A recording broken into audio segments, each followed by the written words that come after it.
Like, how do you know when it's time for the other program? The accelerator to hire? Yeah, but that's the whole thing too. I don't know. Well, first you got to want to hire. Yeah. That would be the next step. So for when is it time for someone to hire? My general metrics of what I've seen of when people are ready is that they're doing anywhere from 70,000 or more in sales a year. They have some level of consistent marketing. Like that to me proves that they have consistent marketing and demand, and there's something there that can be scalable and that they actually want to hire. Now, most people come into hiring or like don't want to hire because they see how toxic it can be. They have this illusion that it costs a lot of money. Like they have some That's why I didn't want to do it because I felt like it's gonna be a lot more responsibility in that it's gonna cost a lot more money. that's one way of looking at it, right? Alternatively, if and when people hire without at least our methodology, but just kind of what's typical hiring practices in the US, the 50% commission, yeah, you lose a lot of money and you have really toxic team members. Most people hire for whoever has the most experience, so they don't have to spend time training them. Right. And so you get a lot of walkouts, you get a lot of burned out people, you get you stuck in the treatment room and having to manage other people's, clients. And what if they call out sick and marketing and you're just adding to your plate? That's not how we teach it. We teach you to Okay. get your time back, which means we prioritize profitability, which means that we pay hourly wages so we can control profit. We hire for team culture, not experience, and we teach you how to train and onboard them to produce the results and the experience that you do. It is not anything like what is done normally. So I totally get like the beliefs out there based on the toxic hiring practices. And that's what so I'm doing the same class that I've always done. I'm teaching the same stuff, the Build a Team, Live Your Dream, except I changed the title of it. And now it's Solo Stress to Team Success, and how to hire effectively without the toxic hiring practices of the beauty industry that cause a lot of headaches and heartaches. Like I am Nice. hell bent on culture, building out team cultures that gets team members to stay. Because what I'm sick of is all of these illegal hiring practices that are either at the cost of the owner or the team member or both. So there's no good employment opportunities for people coming out of beauty school except for these franchises. And those are horrible team Nope. cultures.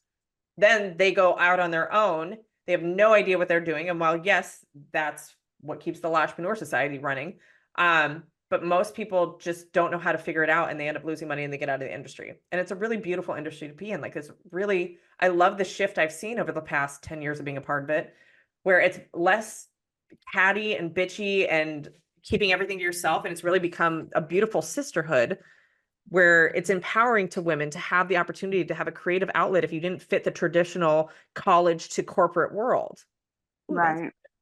right. So that's, I know, I'm like, we're recording this, right? College You to are corporate. you are.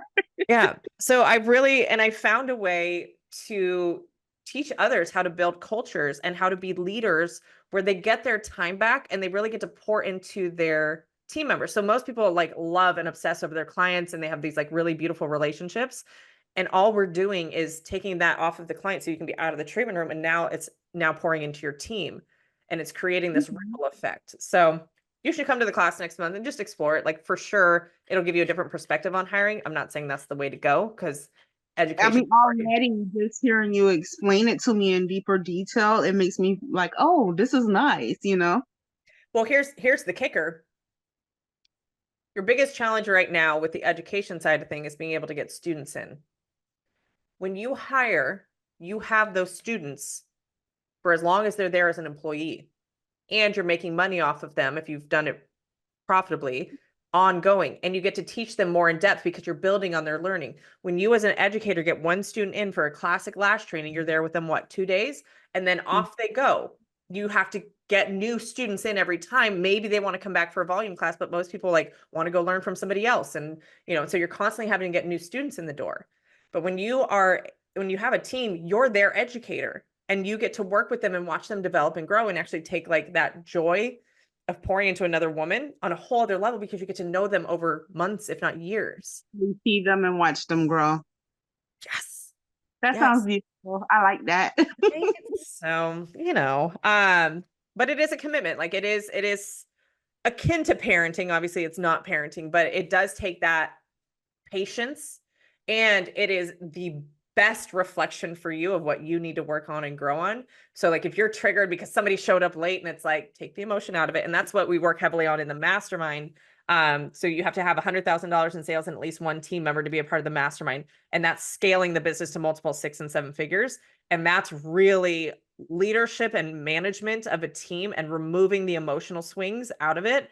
It's a whole, it makes business so fun because it can be a wild ride, but when you learn emotional regulation, especially when working with people, sky's the limit on what you can do to grow. So yes, I was seeing you in that class.